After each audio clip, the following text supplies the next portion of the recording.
Laura here. Welcome back to the second instalment in my little series on uncomfortable questions about neurodiversity that you might hear as a leader.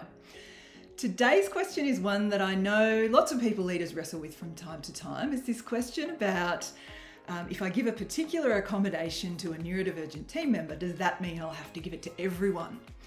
And the short answer, I reckon, is no.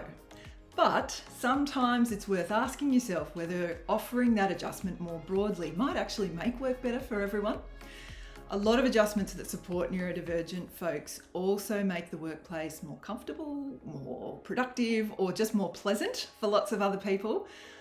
They remove barriers for neurodivergent folks, they make work more accessible, and they smooth the path for lots of others who work in the same place.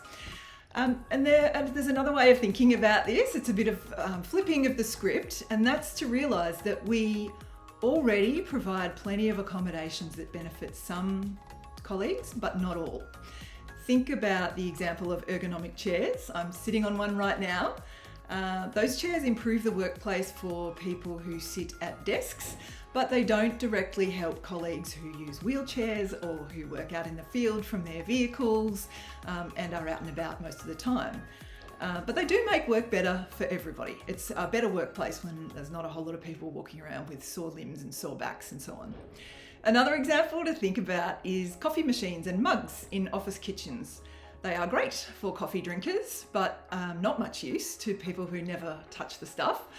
But nevertheless, it makes work better for everyone to have those people who rely on caffeine as a stimulant, appropriately caffeinated as they go about their work. So when it comes to a specific neurodivergent colleague, if the adjustment you've put in place is not something you want to roll out to the whole team, that's completely fine. You don't have to. And I think a simple way to explain it, if anybody asks you, is just to say, look, say we had a person on our team with carpal tunnel syndrome, and if they requested a vertical mouse, we would provide that as an employer as a reasonable adjustment. Would we have to provide it to everybody because we provide it to the person with carpal tunnel syndrome?